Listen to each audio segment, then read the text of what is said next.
Hello. Welcome to Sassy Southern Belle. I know, I'm on a roll getting these episodes out for y'all today. Hey, I'm doing good. It is an error on my Just a Breezy Chat podcast though, because I just released the last episode today of that podcast. And also, please avoid my throat. It is a little bit sore from me talking literally to a computer all day. But I am just very cute for y'all today. You can't see my leggings and my skirt, but it's adorable, and my shoes are too cute as well.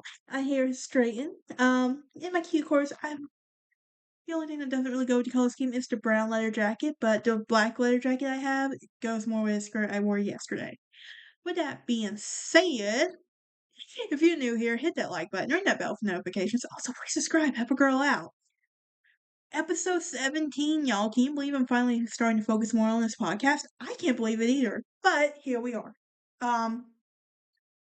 Also found out there's a thing called a millennial pause, which we'll get to that here in a moment. And I just took a millennial pause.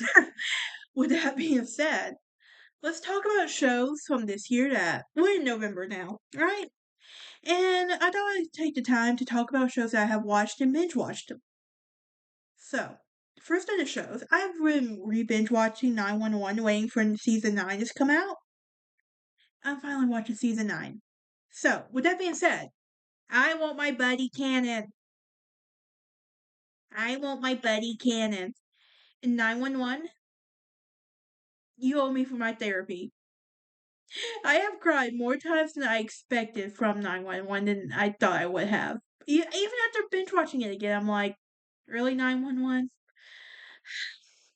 It's not the same without Bobby. It's really not. But, no. But yeah. But them going to space, that 4-part episode, like, seriously. Do they just run out of ideas in the writer's room or something? Like, hey, let's send them into space now. It's almost starting to get like the Fast and the Furious on that one. But with that being said, I want my buddy Cannon. Can I please get my buddy Cannon, please? And do we have to kill off Bobby Nash? I love Bobby. He was my favorite. I will say this, I have not watched 911 Lone Star yet. I plan on doing that eventually. Um, but did y'all also see in the 911 where there was a little crossover between 911 Nashville and 911 Los Angeles? Yeah, I know. They did that on purpose for promotion for the show. You can't convince me otherwise. Then I watched 911 Nashville. Guys, I'll be honest with you. It's a 3 out of 10 for me. I am trying so hard to give it a shot. Try so hard, but it's just not that good. It's really not. And maybe it's one of those shows that if it makes it past the first season, it can improve from there. But it's just one of those. To me, it feels like it's one of those shows where season 1 is going to kill it if they don't get picked up, which will be a shocker to me if they do get picked up. And I honestly think did Leanne Rimes really take the job so she could have a son named Blue? And we don't see much. They're supposed to be cowboys, right? But we don't see them doing any more cowboying anymore since the first episode. Like, what the hell? Like, explain that to me. Also, let's move on to Amazon Prime now. Motorheads. I liked season 1 of Motorheads. I'm not gonna lie to you guys. I only watched. I originally watched it because I kept seeing trailers for it. And I was like, I really want to find something to watch right now to kill time while I wait for the Summer I Turn Pretty to come out. We'll get to that one in a moment. Now, they're not going to renew season 1. And, like, why the hell not? There's so many unanswered questions that we need in season 2. Like, okay, at least do, like, a season 2 revival. I think season 2 needs to come out. Just so we can get some unanswered questions. Like, I want to know Christian. Like, who's going to be playing the adult version of Christian Maddox? Like, for crying out loud. Or, like, what's going to happen with, what's her name? The girl who came out to her mom. Like, I want to know. Like, I need to know this stuff. You can't leave this stuff unanswered for me for a reason. Let's go back to Hulu now. and we watched my favorite. I remember the show now. I watched Duck Dynasty religiously growing up. Now, with that being said, there Hulu has Duck Dynasty the revival, and I'm a huge Sadie Robertson fan, but Cy is will be my number one Robertson overall. And Duck Dynasty Revival, so good actually. It doesn't hold a candle to the first one, but you can't beat the original, right? If it's broke, don't fix it. Now we have also now this next show, we'll go back to Amazon Prime. In Amazon, you owe me for therapy. I'm still not over the trauma from this show. Still not over the trauma you gave me from this show, and that's We Were Liars. I wish I would have known it was based off the book, so that way when the series came out, I should have been at least a bit more prepared. I would have been so emotional. Got it? Like I wanted to be. I cannot be that emotional. But you guys owe me. Like that scene is still burned in the back of my head. Y'all know the scene I'm talking about. I can't wait for season 2 to come out because I heard it's gonna like be a prequel to the summer that's at 16 that happened with the mom. So I'm ready to see how that's gonna turn out. Then this one is on Hulu. Tell Me Lies. Oh, I will say this about We Were Liars. If you have not seen the show yet, make sure you're watching that last episode when you're at home alone. Do not be watching it out in public. We will know. Trust me. I took that advice to watch it at home alone, and I'm glad I did. Um, what else? Tell Me Lies. I lied to tell me. Okay, first of all, I really want to say, what the hell is wrong with Lucy? I really do want to say that. So bad. Like, Lucy, did you lose what sense you were given? Like, Steven's not a good guy, and yet you keep taking him back again and again and again. He has proven to you he's a terrible guy, and you still choose to take him back. I don't care that Diana played the guy. You're stupid enough to keep taking the guy back for crying out loud. Outer Banks. I love the show. Is it unrealistic? Completely. Is it totally worth it with some of these guys? Totally. Um.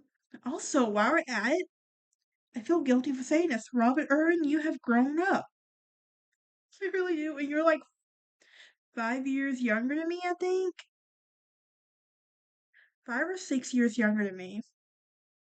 I know. I feel so bad for saying that. You know what you're doing, kid. You really do. Then there's the most anticipated one, Summer I Turned Pretty season 3. Now, admittedly, I started watching Summer I Turned Pretty last summer. Because I wanted to see what the hype was about. It was season 3 came out. I'll be honest with you, Jeremiah kept me mad the most of the season. He really did. He ticked me off most of the season. But Steven, my man, you were the clutch when you were like, who the F is Lacey Barone? Like going at it for your sister? Like you could tell you grew up around girls. Like you really can tell.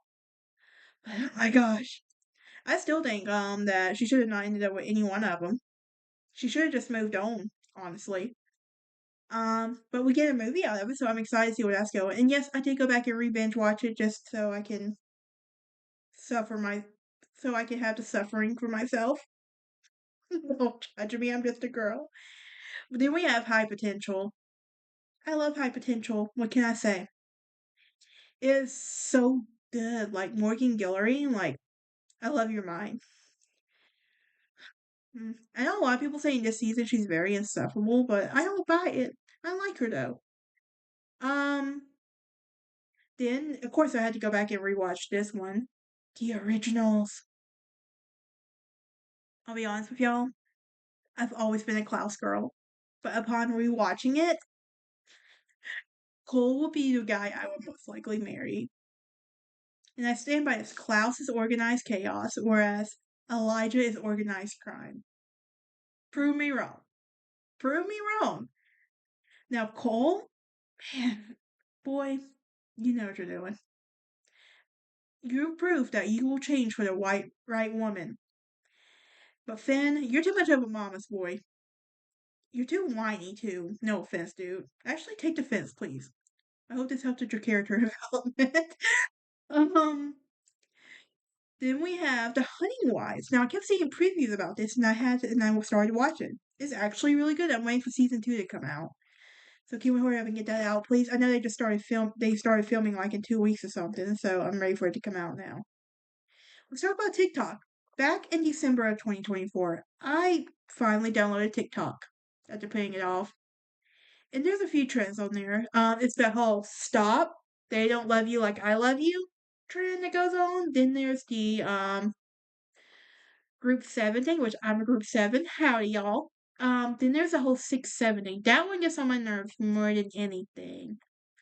Truly, it does. But also,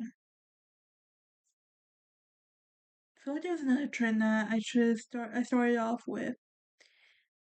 Then there was the butterfly effect trend that was going on. But yeah. Um, let's see. Then let's talk about moving to a new apartment. Y'all, I have a new apartment now. I'm so happy. I lost my peace of mind in my old apartment. I felt like I was just there. I was just intruding. Like it had literally so they assigned me a new roommate and she had her whole family living in the apartment. I thought about being petty and reporting it to a leasing office. And I will admit, when I moved out, I did. I have no clue what happened, but you know what?